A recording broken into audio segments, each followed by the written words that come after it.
Hi, I'm Barbie Geckman. And I'm Erin Barter.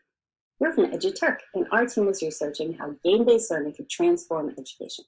Together, Barb and I are going to give you an overview of our Dear K-12 grant and how we're studying learning and teaching computational thinking with the game Zoombinis.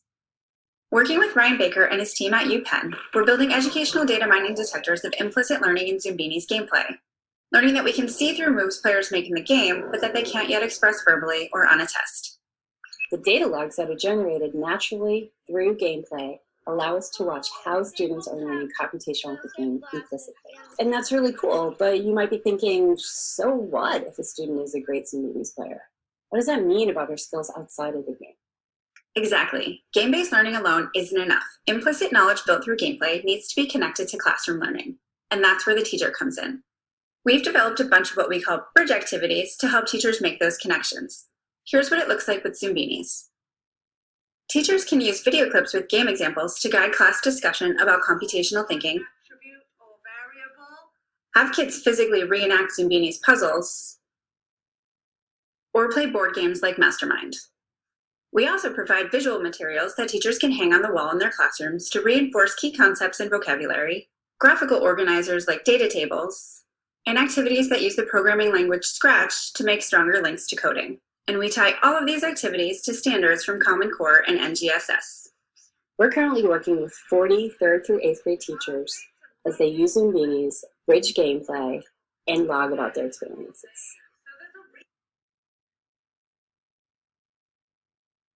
The future. Game-based learning is being researched more and with greater results.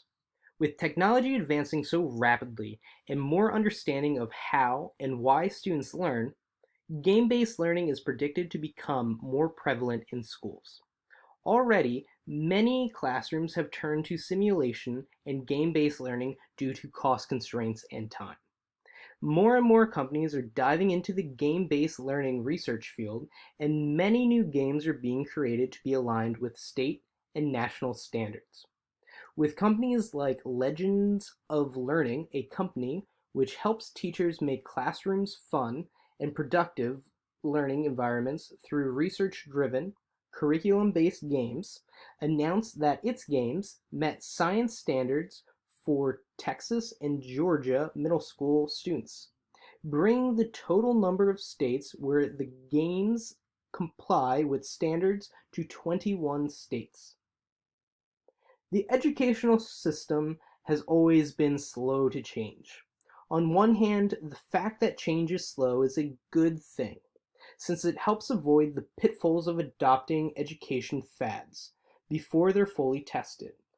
On the reverse side, it leads to a system that is sluggish to respond to a rapidly changing technical world. The only way to increase that response rate is to drastically change the systematic approach to curriculum, which is no small task. Since educational practices move slowly, as described by the Learning Council article, so will game-based learning.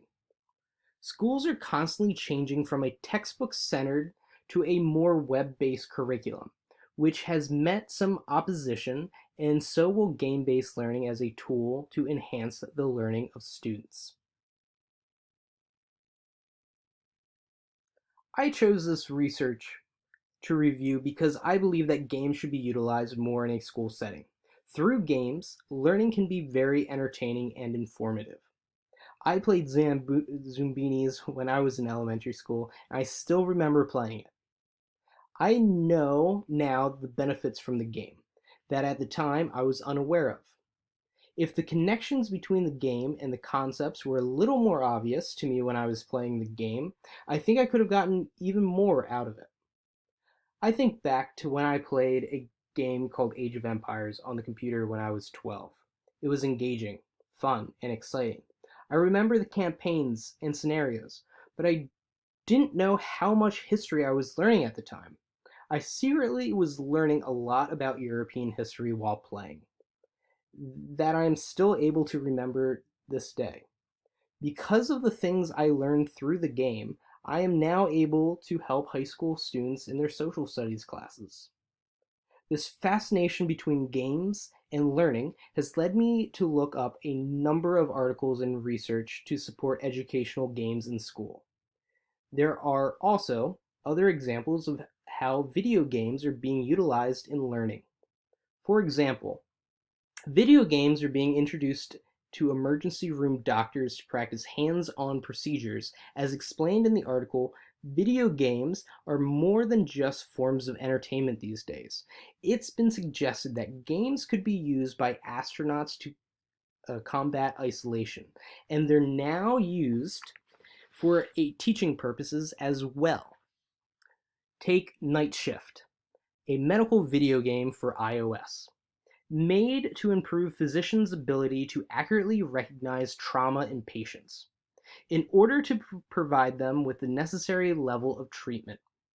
A study was done to see the impact of video games on doctors, with the research conducted as none of the participants worked at a hospital specializing in trauma.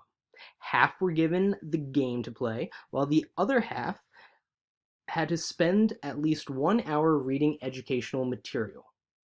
In the end, those who played the game performed better than those with reading materials, as confirmed by subsequent questionnaires and simulation tests. The data for implementation in schools is there. However, the barrier to get games in schools is a strong one.